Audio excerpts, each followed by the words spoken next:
you're watching Vicky and John from Black Label Grading, and we are joined today by Charles from Beckett Grading Services. How are you doing today, Charles? Very good, thank you. You? Yeah, we're good. We're good. We're hot. It's very hot here in the UK today. Well, hot for us, hot for the UK. I'm not sure how hot it is in New York, but It's 86, feels like 95, very humid, but you're used to it here in New York during the summer. So we asked our amazing community to send us their burning questions for Beckett, and today we're going to ask some of those questions to you, Charles, and hopefully you can do your very best to answer them. Yeah. We've combined similar questions, so if your question isn't answered, asked verbatim, then don't worry. Hopefully you'll still get the answer you're looking for. So you ready to dive in, Charles? Fire away, on the clock. Yeah, well, I've got the honour of the first question, so I'll get the ball rolling. Can you tell us a little bit about Beckett and its role in the trading card industry? I suppose it's more for people that haven't heard of Beckett, although I'm surprised if anyone hasn't heard of Beckett, but if they haven't, it'll be really good if you could enlighten them. So, I mean, I think that's a very broad question. We started out in price guide, and, you know, most people that are in the hobby remember their first memories of Beckett being going to the store, their hobby shop or what have you, and purchasing a Beckett price guide. And over time, as the industry has grown and other things have come into the fold, we started grading 20-something years ago, and then it went to online price guide. We incorporated autograph authentication, encapsulation, and other facets of the industry. So I think we, in some ways, are trendsetters, and other ways we have adopted other things in the industry, social media wise and whatnot, where I think we're really a main cog in it, where other grading companies will actually use our price guide and checklists to help them actually grade cards for their customers. So I think a lot of people come to us for knowledge and information. What is the rough split of sort of the obvious grading of trading card collectibles and the autograph authentication?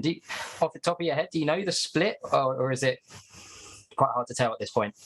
You know, the autograph encapsulation and autograph authentication, I think, are two separate components for that division. Autograph authentication has been around for a long time, and there are companies that have come and gone with that. The encapsulation of autograph cards, it was there, but not very much. Over the last 15 years, I think more so over the last 10, it has really come into focus. I myself, that's what I collect. The two things that I collect are in-person autograph rookie cards and non-sport celebrity autograph photos. Limited space, having kids, you kind of have to have a little niche of what takes up the least amount of space. So one of the first cards that I ever purchased was a Don Mattingly rookie card, since he was my favorite player growing up in New York. And I had the opportunity to go to a show and get it signed by my childhood idol. And then I had it encapsulated by our company. So I think when you see the sports card industry over the last 20 years have certified autograph cards, most of them are by rookies. Yes, they've had some stars and Hall of Famers, but when I grew up, and many people who collect cards grew up, there was no certified autograph rookie cards. So nowadays you have Tatis, Vlad Jr., Guerrero, Messi, you know, those players. Messi didn't have a certified autograph rookie, but now that those collectors, if they by chance hunt him down, and maybe hunting him down is a bad word, but you know, meet him, go to a signing after a game and have him sign it, that there's very few of them available. But now with shows and athletes being at shows, and there's a menu of sign a card, sign a photo, a bat, a jersey, any kind of item, it brings a lot of those back those cards and opportunities back into the hobby, where if you think about it, why weren't people grading I should say grading, getting a Mickey Mantle rookie card signed in the early 90s when he was at every show? Mhm. And the cost of that card wasn't very expensive. People just didn't think about doing that. And in a lot of ways, people were told, no, don't ever get that signed. It devalues the card because you're putting ink on it. But imagine if you had Mhm. a Mickey Mantle signed rookie, a Willie Mays signed rookie. If you look to see what that sells for, it's crazy.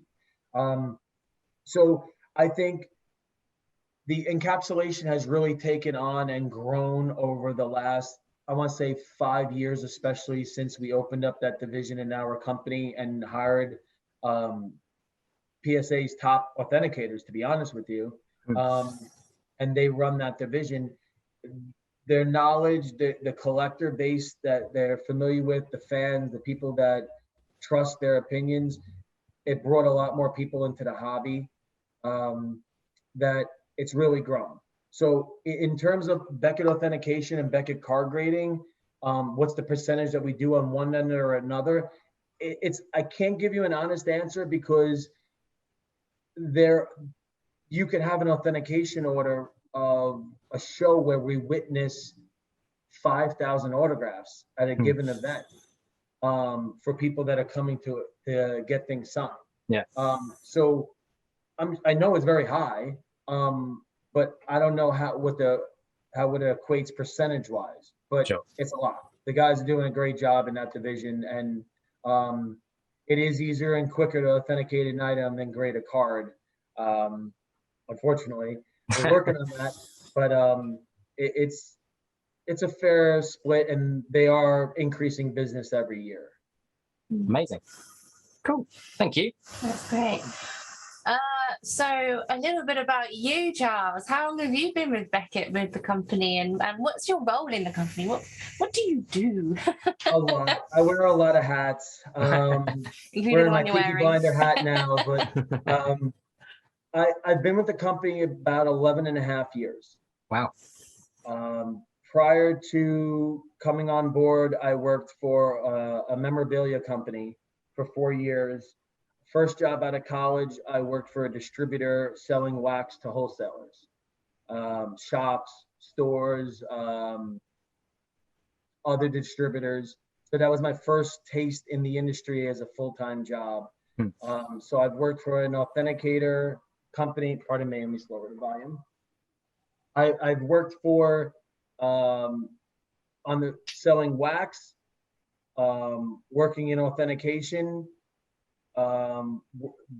doing consignments for auction, and now working for Beckett in the grading departments in sales. So the only thing I think I haven't done for in the industry is work for a manufacturer of cards. I think I've covered pretty much every basis of this hobby. So it's been pretty crazy. My role, I'm the senior sales person for the company. I was the first outside rep hired outside of Texas. I mainly handle Northeast and East Coast customers, but since I have traveled around a lot and have quite a bit of knowledge, I've expanded, and I manage a lot of customers in Europe and Australia and Canada. So, and travel around when things pre-COVID, everyone seems to have that that pre-COVID, after COVID kind of, split of what they were doing and what are they doing now. 24 to 25 shows a year and events. Wow. You miss it? I miss it until I remember the traveling, where I've been at events doing paperwork, helping a customer, and then suddenly think, what state am I in? And have to look up at the show and see how it's set up. I'm like, oh, I'm in Chicago. That's right. Because I've gone from Boston straight to Toronto and then to Chicago, home for a week, and then could travel to Nebraska. So you kind of forget, and I don't even look at what hotel I'm staying in until I get off the plane because it doesn't matter. The cool thing about my job, and remember, it's a job, and you still work, and we all work long and hard hours, is I get to see everyone's favorite cards when they submit them for grading. The cards that many of us will never see on eBay or any other site that people submit for their PC, that they say will never see the light of day. And some people have said to be buried with them, you know, and that they've given their wife permission to do so. But the card, like monster cards, really cool cards, you know, LeBron James exquisites, high grade Charizards. One gentleman had an entire 8-pocket page of 52 manuals. Every page was a 52 manual. Wow. Yet the whole book was actually 52. And so he was an elderly gentleman in his late 80s.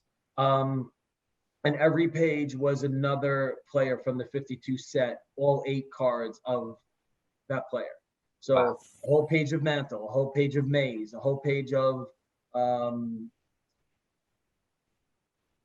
you know, Johnny Mize, whoever it was, all the big names, high numbers, there's another page. And he just had it for a very long time. But you're not going to see that set up at a show or walking around or on the internet. So that's the cool part of the job. And seeing some cards that are low numbered, you're like, wow, I've seen this on the sell sheet, but never actually seen it in person. So to a much smaller degree, we get that same satisfaction, don't we? Because of the nowhere near comparatively, but the amount of cards that come through us, it's like, oh, I've never held this card, or I've never seen this card, and it's always a really good, exciting feeling for us as well. But I get stressed out going to London, Charles, and that's like an hour away. Like, the idea of traveling to States, which for us is like a long haul flight into into Europe, is insane.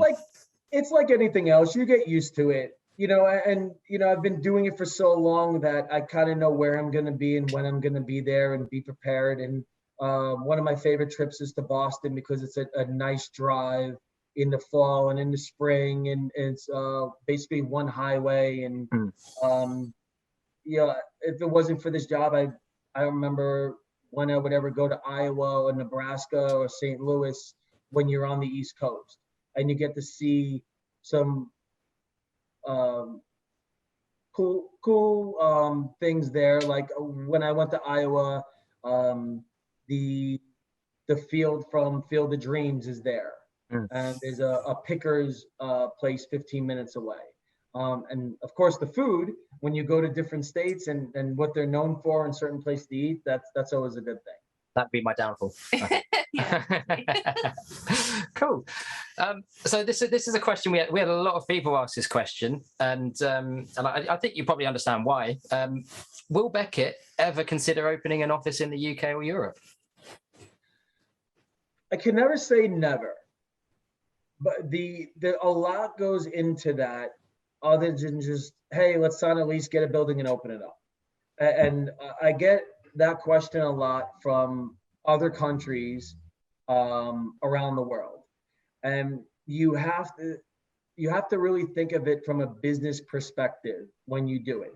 It takes a year plus for a grader to learn how to grade cards. And for many people, they say, it's just grading a card. Well, it's not, because they have to learn the cut of a card, the measurements. A Pokemon, Yu-Gi-Oh, or Magic card has different edges and corners than a standard card. They're printed on different stock. We're constantly learning new things of people trying to reback cards, use substances on the cards. So just think about this. If you were going to build a business, okay, let's open up an office in the UK. What do we need? We need a building. We need the government to be okay with us starting a business there. That also in the US, some governments aren't, you know, they don't allow it because they don't want to take money out of the economy or out of their citizens' hands, which I completely understand. So, but the main thing is the graders, right? Because the supporting staff you could probably hire from citizens or locals that live in that area. So you have to have graders willing to move to Texas to learn for a year plus, hope that they pass, the boot camp of being a grader, and then willing to live in the US for a year and a half, move back to England or wherever, UK, and then live, work there and grade. And many people don't want to do that. And you could come in and try to do that and then it not work out. And then, you tried for a year, oh, it didn't work, and oh, well. But we also like to have the cards underneath one roof for security reasons, right? Yeah. So, and if John is a senior grader that is seen in every single card, and he's been with the company for 15, 20 years, and a new card comes out or a really expensive Black Lotus gets submitted, and John is working in, let's just say, in Texas, and we have people in the UK, we're not going to fly him all the way there to evaluate the card. You want to have the people that are in another location 100% sure of the authenticity of the card. And it's a lot easier for John to swing over to someone else and say, hey man, what do you think about these edges, this corner, the surface, the centering? Does this look right to you? Or, hey, I was going to give this a 9, it's tweeting around a 9 or 9.5. And we collaborate on cards, whether it's $100 card or a $1,000 card. So there's a lot of steps in it. And people want offices in their countries for their own reasons, selfish reasons, but good reasons. It's got to make business sense. Yeah. And I would think that we'd probably open an office, on the East Coast, before we open one in another country. There's a lot that goes into it. As you said with the business sense thing, like it's not like you're getting not enough cards sent through to you at the moment, is it? Everyone's quite comfortable sending to you guys in Texas, so it's that totally makes sense to me. Well, and to expound upon that point, it's at a convenience to open it in that country, so you don't have to worry about shipping, insurance, it getting lost somewhere over the pond on the way here, or just worry about duties or any kind of fees. If you use the right source to submit the cards for you, and you could have some patience, and you pay for insurance, then you should be fine. We've had people submitting cards to us from Australia, Saudi Arabia, Canada, England, of course, many countries for years, and it has been seamless. Yeah, I think this is one of the benefits of. This is why we have customers come to us for this service. It just takes that headache and that away from dealing with all the insurance and the duties and everything else that comes with it. Okay, so this is a question that I'm sure you were expecting, but lots of people just were asking specifically when their cards are coming back and when they sent them off. But in more of a general sort of answer, how long is the turnaround currently for standard and economy, and what should people be expecting? Okay, so that's a good question. So June of 2000, what year are we in? 20? So June 2020, June 2020, we put a tracker on the website. It's been there for over a year. It says what each service level is trending at that, and we try to update it once a week. So if you know when the order was received in Texas and delivered, you see that we're trending for standard currently 8 to 9 plus months. Okay, so use that as a barometer. So let's just say someone submitted an order that was received January 2nd. The clock always starts the day after we get it. So January 2nd mail gets open on the 3rd. So January 3rd, let's say, would be day 1. No matter when we invoice the order, many customers will get an email saying your order's in processing. It could be 4 months later. Yes. That's just an automated email saying that an invoice is created, your order's in the system, but then we backdate the order to January 3rd. That is always the start date, the day after we got the order. That's when the clock starts. You would look at the website, say, all right, they're trending 9 months, let's say, for standard. January 3rd, add 9 months. 9 plus 1 is 10, so August 3rd, which would be the approximate due date. So, So is the it the time? Sorry to interrupt. Is it Okay. so? It's not. It's literally from when that estimate was when the cards arrived at Beckett, whatever that estimate said. Even if it's gone up since then, you in your head, you would assume that it's still that estimate that we saw when it arrived. And that's the confusion that people have. Some people have taken pictures of that and said, when I submitted it, the estimated time was XYZ. It's not that. That does not equate to your order. Right. All that is there as a tracker to tell all customers any 10-day order, well, not 10-day anymore, forget that. Any standard order, we're at 8 to 9 plus months. That's what we're at on the average turnaround time for standard orders. You know, and if it changes, it changes, and that's what applies to every order. We can't stamp a box and say, when John submitted the order January 3rd, it was trending 5 months, and now it's trending 9. I should be at the 5 month. No, because we do not have guaranteed turnaround times. We're telling you what we're trending, and how we get the trending number is every week or so, we look at the orders that are shipped out. So today is July 15th. We see, all right, today we shipped out the standard orders from X date. Okay, well, now we're at 8 months. So let's wait a day or two, see if it's consistent with 8 months, and go and update the website. That's how we calculate what we're trending, by what we're shipping out. We can't mark boxes and say, you sent it in and we were trending 5 months, that's what it is.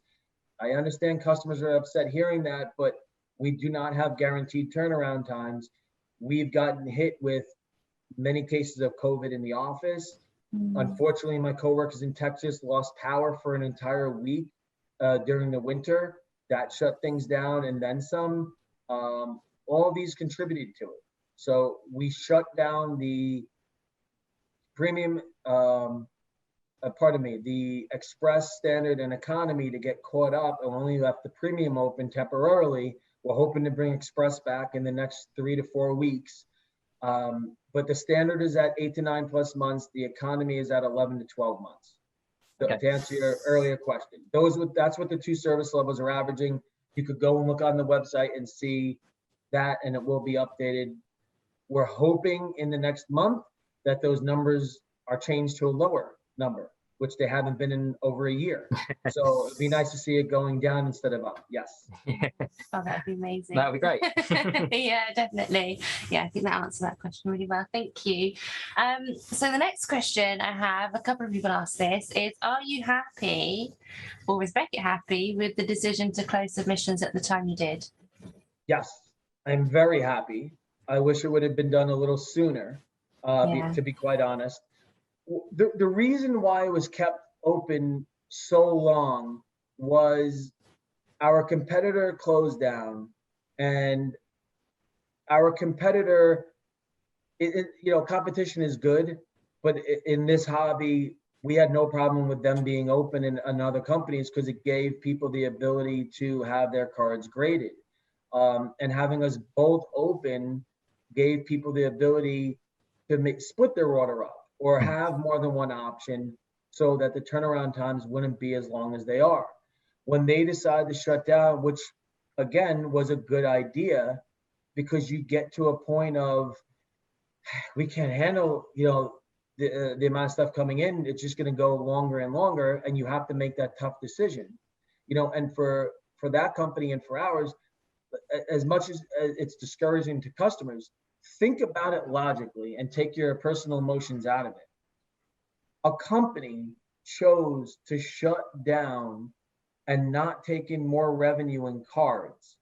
Think about that. A business is there to make as much money as they can and keep servicing the customer and make everyone happy and take in their cards. We chose to shut it down, leave one open just in case someone has that really big card they need to get done to work on the backlog. And the backlog are, if you remember, their prices are much lower than what they currently are. And we're willing to take a lot less money and work on those orders at the risk of not taking in orders at higher price points, so we could get caught up. We had to do it. So I am happy that we did it. Wish we did it a little sooner. We did keep it open because if we would have closed at the same time that our competitor was closed, I'll say the name PSA, then, you know, you would have left customers shaking, wanting to submit cards and not having an option. So we stayed open as long as we could. We got to the point where we needed to shut down because the orders were just, there were days, put it this way, there were days that we got more cards in a day than we normally get in a week. Wow. Many days. Was that after PSA closed? Was it like a windfall? That has been over the course of the last year, but it started to happen more often when PSA closed. You know, one culprit was a company, Black Label Grading.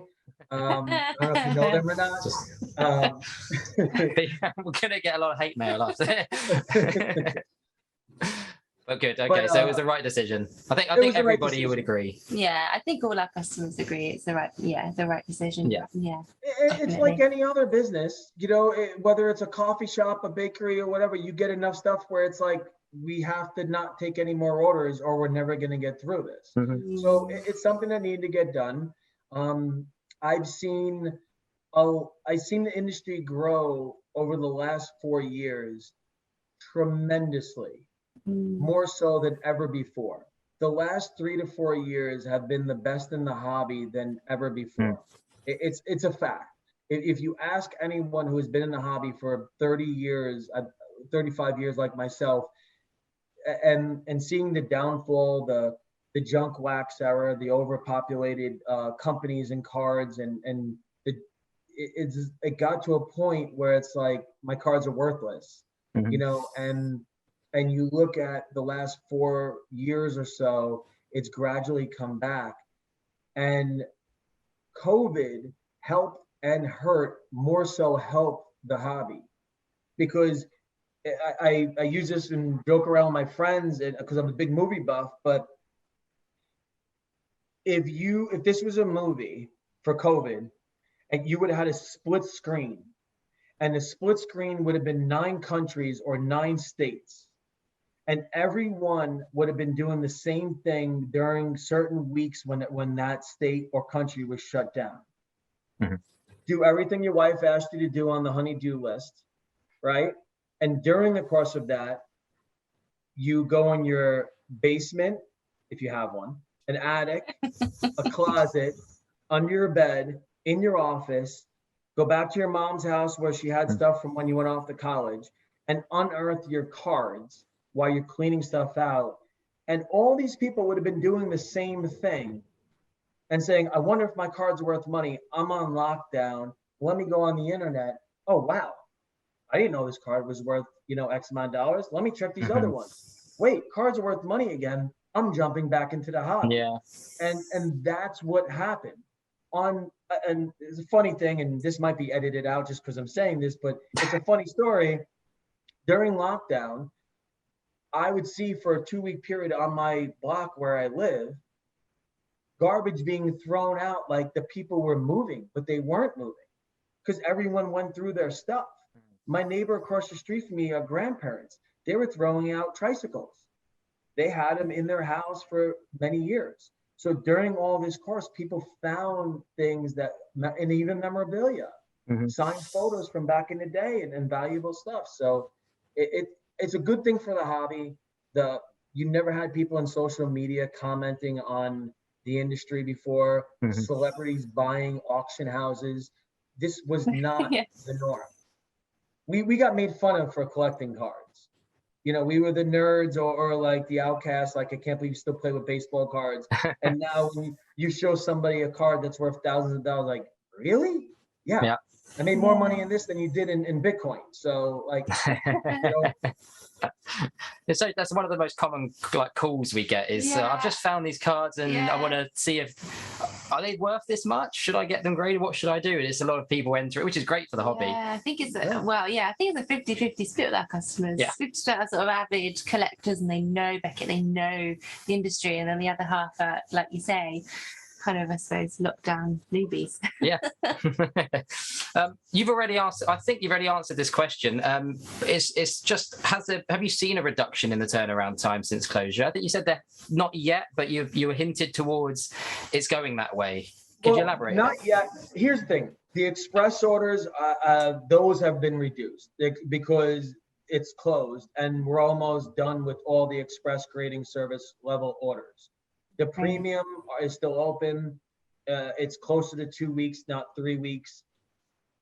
We were going to change the express and make it down to 2 weeks, but since the National Sports Card Convention is in 2 weeks and we'll be light staff during that period, we weren't going to lower it and then raise it. Yeah. The other service levels have not diminished in time yet because we've technically, yes, we shut them off about a month ago, but remember, all those orders still had to be unboxed, invoiced, and whatnot, and there were a lot of them because it's like Black Friday, you know, where when we made the announcement that we were shutting down the service levels, we were just swarmed with cars. So it didn't help, but we did it. In the long run, I hope. I think August and September are going to be 2 huge months. I think we're catching up because the orders that we're working on now for economy are July orders from last year. And there are some massive orders. I mean, multiple people sent in thousands of cards each, you know, and that's roughly an entire grader's week on one order. And we got to get through them.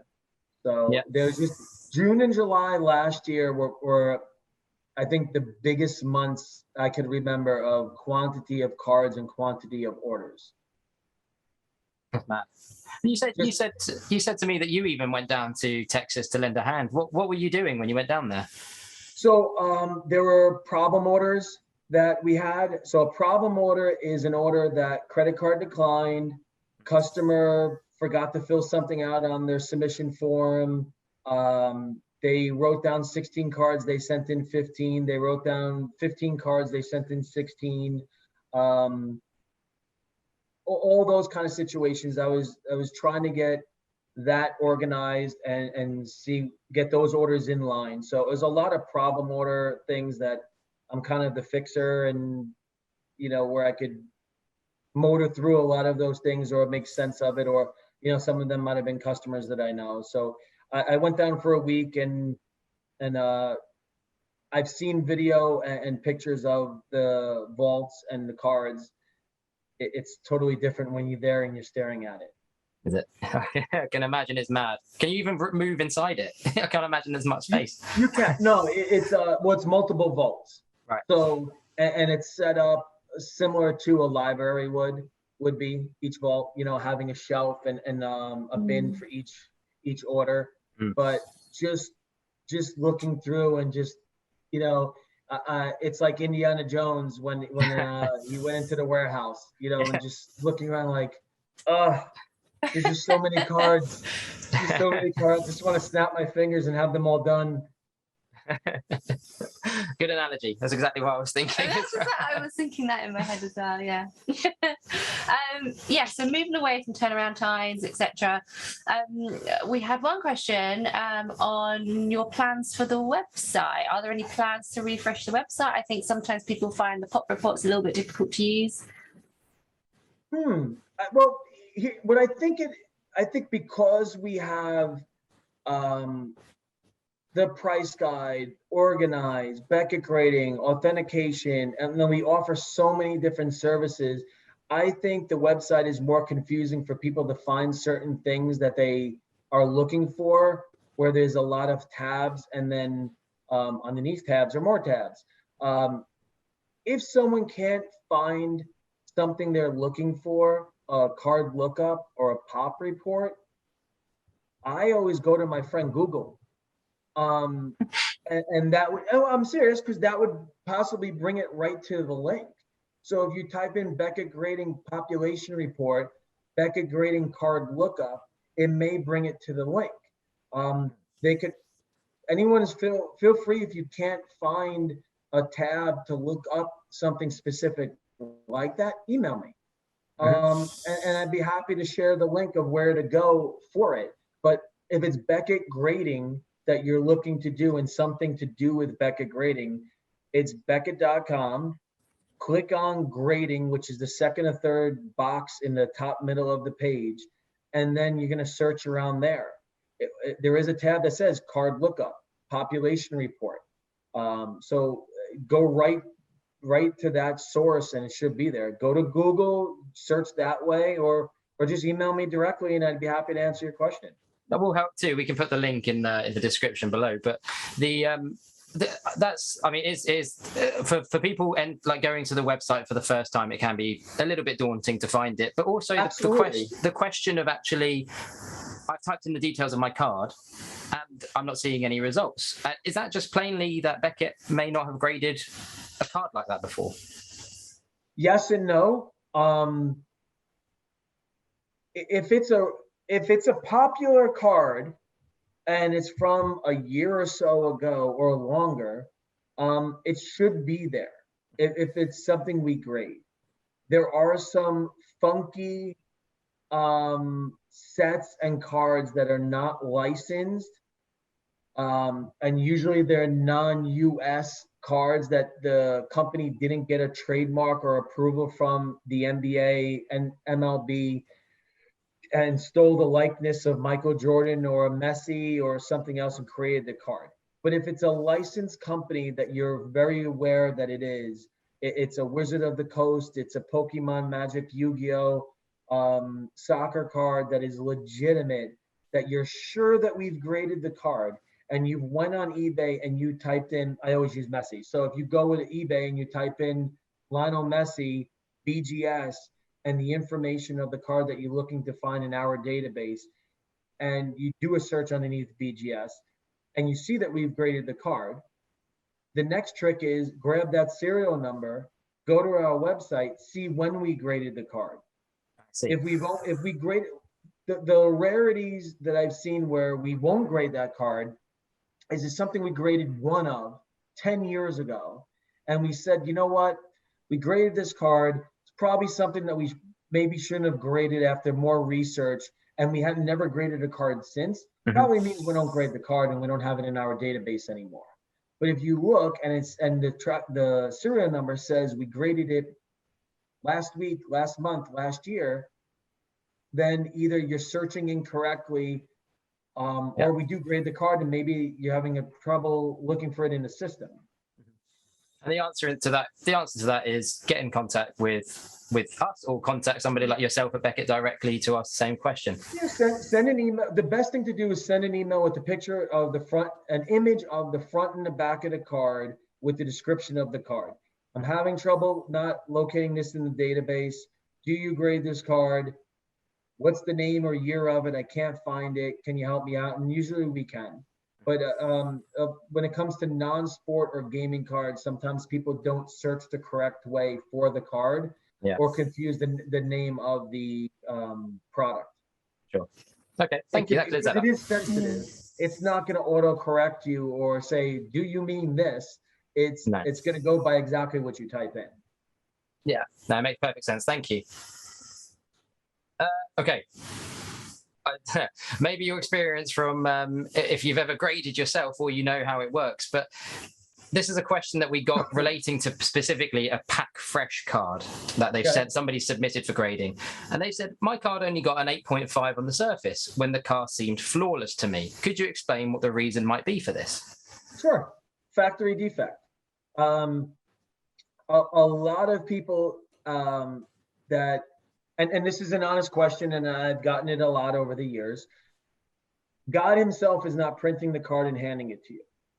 It's done by a worker in the company that's producing the card. We don't know what happened during the process. If, as we all know, forget about cards, but dust itself scratches things, scratches surfaces, right? Mm-hmm. When they print cards, there is print dust. So if you have a glossy card and they didn't take care of the print dust during the process and it goes on top of a card, right? and then there's any kind of dust on top of it and another card goes on back and anything moves around, it's going to scratch the surface, right? So it could be a foreign substance that happened that fell in between dust or whatever have you. It could be a print flaw in the photographing where we've seen red dots, starbursts, or something that's not part of the print, that it's just factory defect. It could be a wrinkle in the card, or something to that effect. So it's 100%. You get a card out of a pack, you would think it would be a 9 or a 9.5 or even a 10. But all cards are not made equal. If they were, you wouldn't need a grading company. So it's my opinion on that for the 8.5. It's hard to see a flaw as a customer after they get a card back to say, got an 8.5, I can't see what's wrong with it. Well, you're also looking through 2 layers of plastic and you may not see it. Our graders have the advantage where they're seeing the card naked out of a case, raw in their hand. So they're going to be able to see a flaw different than you. Before you submit a card, you should sit down underneath a desk lamp and tilt the card back and forth using the light to see the surface. And if you see a flaw, the grader is going to see the flaw. A lot of people, I've gotten this like, oh, hopefully he doesn't see the scratch on the card. No, he's going to see the scratch on the card. Like, he's going to see it. He gets paid to do that. Like, he's going to see it. He's not going to ignore it. So if you see a major flaw that you think will take it away, don't grade the card unless you don't care about the grade, or you think you're hoping for a 9 or something. But in terms of the 8.5 or someone that thinks, where's the flaw? A lot of times it's on the back of the card, where people don't pay attention to the back of the card. We do grade the front and the back. Understood. Great, thank you. I think that would help. That explanation will help a lot of our customers that are entering this sort of world as well. I don't think it's a stupid thing to think, is it? That I pull it out of the packet and I put it in a sleeve, that should get a 10. But unfortunately, the world doesn't work that way. Otherwise, there'd be loads of 10s of black labels floating around, wouldn't there? Right, I have an interesting question next. How would or do you tackle people creating fake or replica slabs? I mean, we've never come across one. I hope not. But yeah, have you, and how do you tackle it? I knew this question was coming. It's a cringy kind of question that you never want to hear. I hope that never comes about in your company. We've seen a couple. Only a couple. The one sign that we've noticed for everybody, the one I can share with everyone, because certain things that we're not going to share, how we know if it's real or fake, so we don't help the fakers get better at it. But the one we've noticed is the dot after the patent on the bottom of the slab. It's missing the dot after the PAT. I will say this, and I'll answer further with the question. In the 25 years or so that we've had Beckett Grading, we've had multiple manufacturers of our slabs, in foreign and domestic, and COVID had to help. We've had to alter where we get our slabs from, because as we all know, it's hard to get supplies and whatnot shipped from certain locations. We don't know where the couple that we've seen have originated. We are researching and narrowing it down, but we are constantly, and this includes the website, the appearance of the website, always looking to make changes to make things better. So we are currently looking at possible changes to make to our cases, not drastic ones, but more for security, so that it still will be uniform, but better to tell something like this in the future. It's not like there's hundreds or thousands of them out there. We've seen a couple, but if you think about it, there are fake Apple chargers. There are fake Prada bags, right? These companies are worth a lot more than Beckett Grading, unfortunately, at this time. But how do they stop fake bags being made? or chargers or anything that's bootleg. You know, there are certain like Alibaba website that you go to and you could basically find fake things on there all the time. But in terms of the cards, yes, we know about them. We're working on some upgrades and some changes. That is one thing that I noticed that is different than we normally see. If the important thing for the collector is buy from a trusted person, and if you ask them for their original receipt, if they have it, of when they got the card back, that shows the serial number of that card graded by them on such a date. They could send it in through you or straight to us that be evaluated to make sure that it is a correct grade in case. That's really all we can do. But you're never going to stop criminals from being criminals. You know, faking money, currency has been. How long has that been going on? There's no way to 100% police it, and you know, until you find out who's doing it and why and whatnot. But we are making some changes or looking to make some changes. That's great. I've never heard of it. I think I've heard of from the same example you're referring to, or I think I've seen it on some of the social media videos that Beckett have put out about a particular card that came up. But the Beckett's slabs are so unique and different to compared to all of the other grading companies out there, and it's just it's amazing that Beckett are looking at it, even though it's not really a huge problem right now. So that's really good, encouraging to hear. Yeah, and you know, PSA has gone through about 5 or 6 different cases, maybe more, from their inception. And there's fake cases, like almost immediate after they change their case, it seems to be another fake case of that one out there. It's scary. And I don't wish it upon any grading company, competition or not. It's just not good for the hobby. No, exactly. You know, I don't know if this is a question that you were going to ask me, but I'm going to jump to it anyway because it's been asked a lot more recent. On recases. Okay. So we made a change several months ago on the submission form, and it's a question that's been brought up a lot. Where, hey, I have a card case I'd like to get recased, new case. A corner's chipped, it's cracked, it's whatever have you. We have seen a lot over the last 4 to 6 months of damaged cases that the card is damaged inside. So when someone sends in a recase, you know, they're like, well, I just want a recase. I understand, but you sent in a black label card to get recased. The corner is damaged of the case. The card edge is also damaged. Yeah, but just recase it. You know, like it's fine. Like, no, the grade on the card on the case, that was the grade when the card was originally submitted and graded. After it left our hands, it's out of our control what can happen.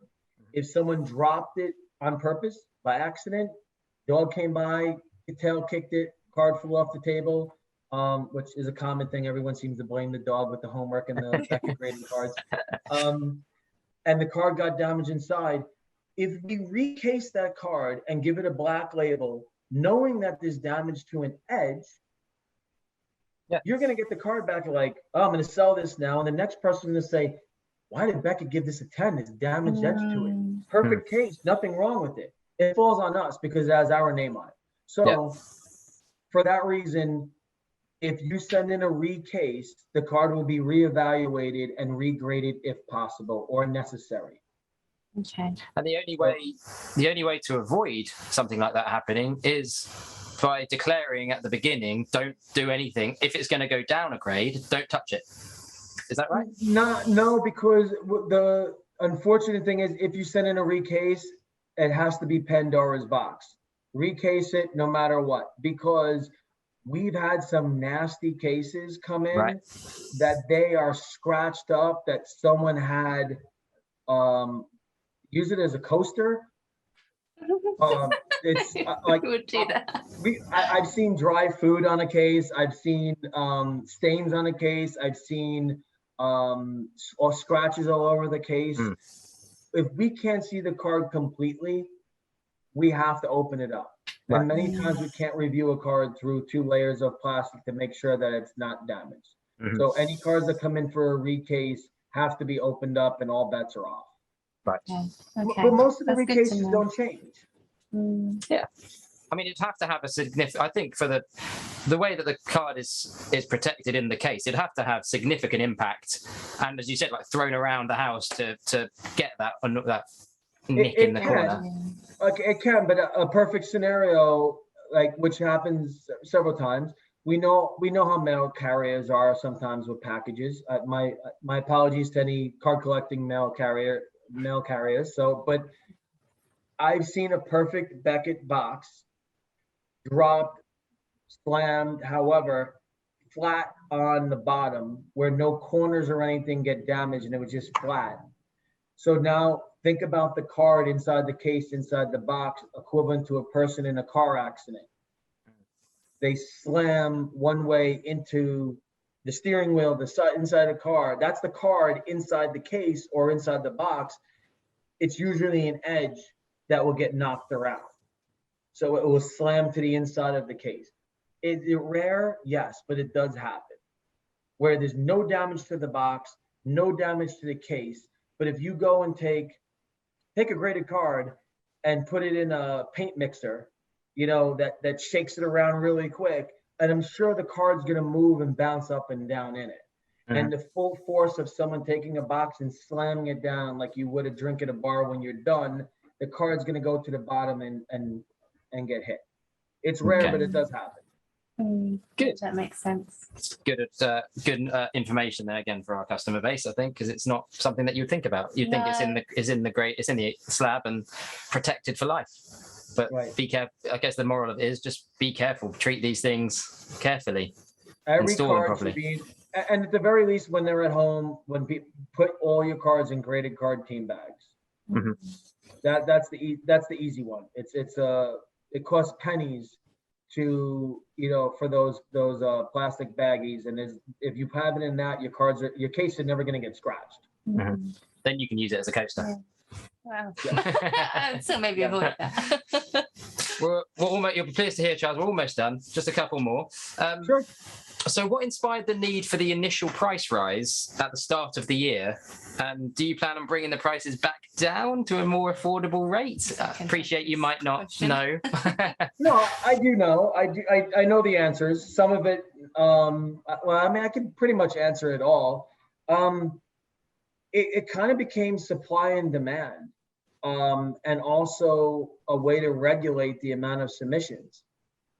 The first two price increases were like, hey, we need to raise the prices a little bit because we're getting pounded and we haven't raised them in a couple of years.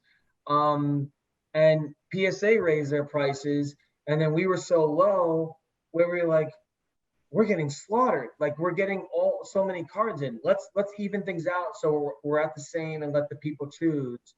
And then, they go up a little bit and we have to meet them. And then before you know it, the floodgates open with pricing and cards and whatnot. Everything we did on pricing, yes, it's a business. Yes, we should make the revenue. Look what boxes have went up to. Of cards, booster boxes and sports cards, it went up 5 times the normal price. Mm-hmm. Grading didn't go up 5 times, but if manufacturers were able to raise their prices of sports cards and non-sport, like we were going to raise it too to take advantage of the hobby, because on the other end, we don't charge based on value. Mickey Mantle, Mickey Rivers, Mickey Mouse, no matter the card, no matter the value, same price, just the service level you choose. If you submit a Black Lotus card, a Charizard card, a Pikachu, a trainer card, it's all the same price. Mm-hmm. We don't charge you on the back end, no matter what the grade gets or what the card is worth, right? So, and we offer subgrades. Our major competitor doesn't offer subgrades. Our major competitor will charge you on the back end based on the value. We don't. I will not call you up, John, and say, hey, John, congratulations. You got a 9.5 or a Black Label 10. You owe me another 343 pounds. or I'll speak on behalf of our customers, Charles, that we thank Beckett for that. Yeah. It's a big That's plus. yeah, it's a huge USP. Yeah. But, and that's been our business model with the grading. So we raised the prices to try to slow things down and yes, capture more revenue. I'm not going to lie, of course. Mhm. We hope to bring the prices back down. I don't know how much down. I don't think it will go back down to what it used to be.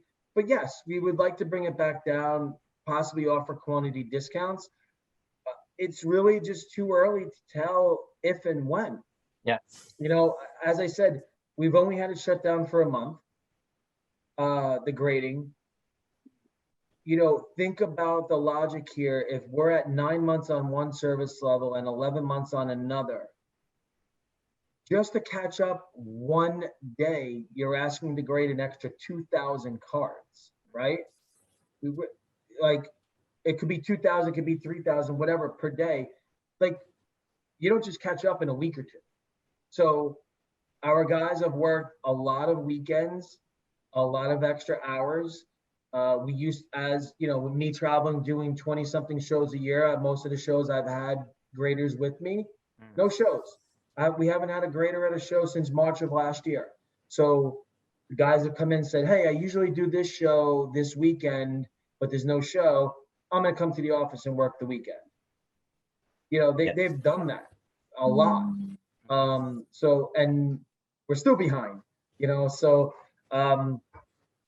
we hope to bring some discounts back, some promos back.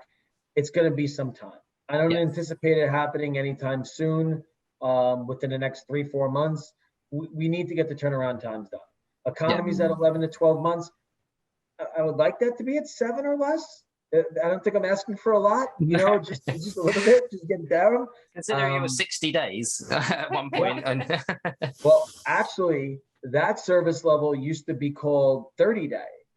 And, and that was 30 business days. And the standard used to be called 10-day. Did premium exist? Was that like an hour thing? An hour, yeah. Premium what we used to have when I first started with the company, it was 2, 5, 10, and 20 and 45 day. And then it became 2, 5, 10, and 30 day and non-guaranteed. The non-guaranteed went away. And then we changed the names of the service levels because the numbers didn't matter. So the premium used to be 2-day, express used to be 5-day, standard used to be 10-day, and economy used to be 30-day. But here's the other thing that you never knew. We used to have a guaranteed turnaround time. If we didn't meet the guaranteed turnaround time, your order was free. I can almost guess that's not coming back anytime soon, is it? No, never. That was never. The last time we've seen that was about 3 years ago. But that for 15, 20 years, that was our thing.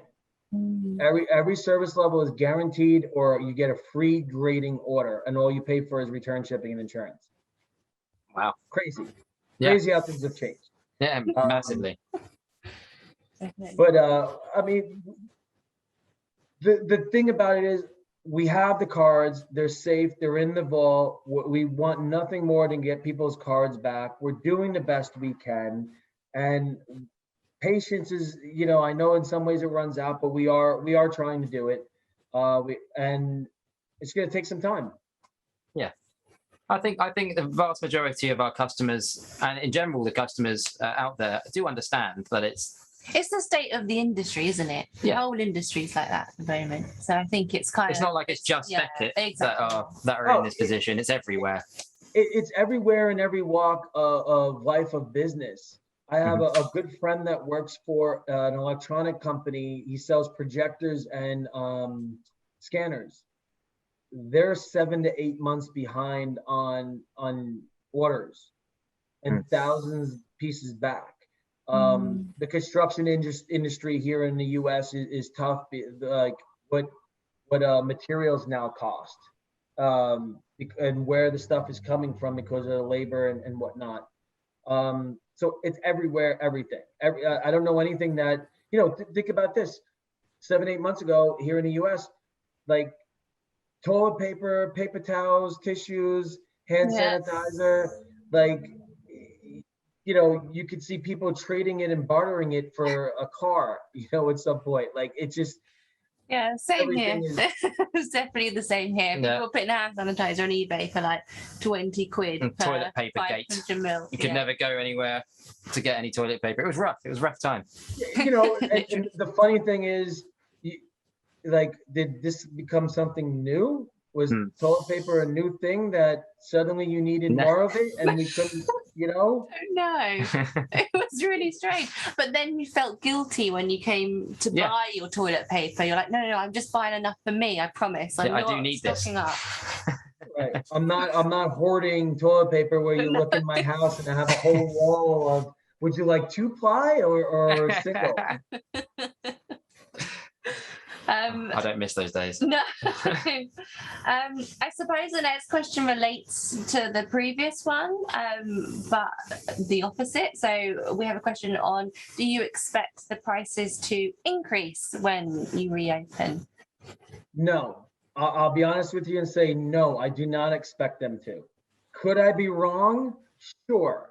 Sure. I don't think that they would increase at this moment. I think what my opinion has been and what I've been trying to do is focus on getting everything done and slow roll the service levels back in. Mhm. Premiums now, we're hoping for Express to be the next one. Then we'll work on standard, then we'll work on economy, then possibly down the road a discount may come up or a promo or something. Yeah. But promos and discounts may never come back.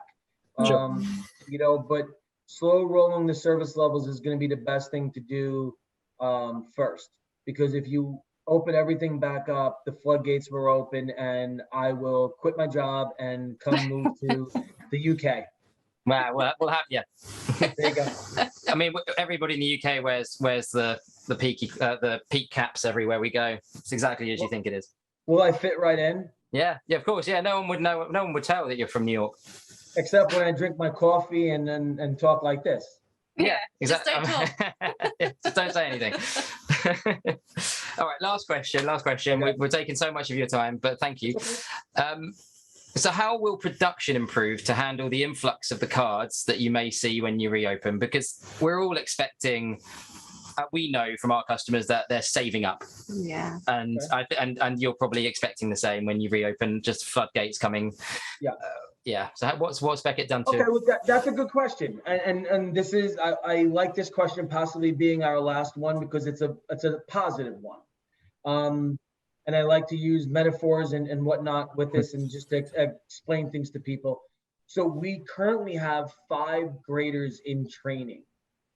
Okay, just like you would have in the minor leagues of any sport of rookies, if you will, and some of them started 6-8 months ago. Some of them started a couple months ago.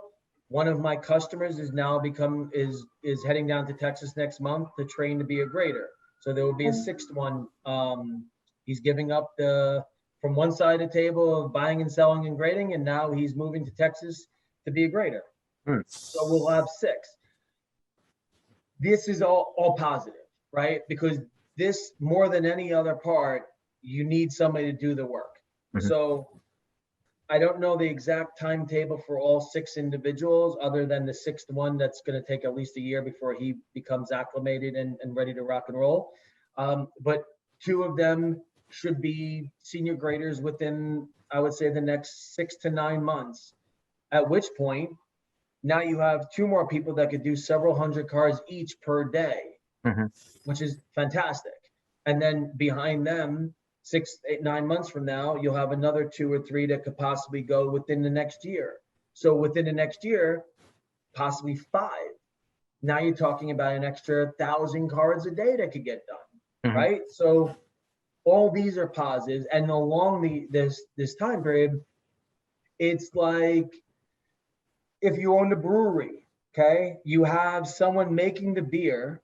You need someone bottling it and you need someone shipping it, right? So the graders are grading it. Well, hey, if we're gonna make more beer, we need more people being able to bottle the beer and ship the beer.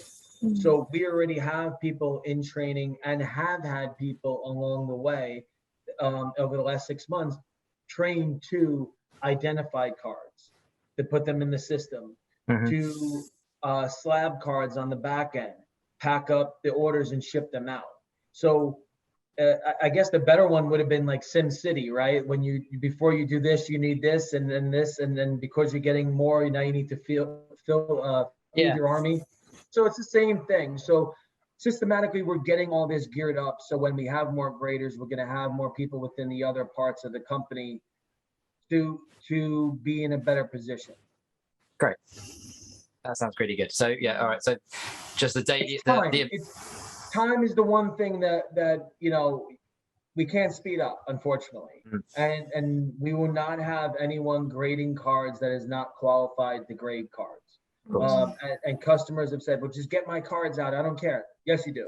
You don't want Joe we just hired off the street last week grading your cards. Nice. Great.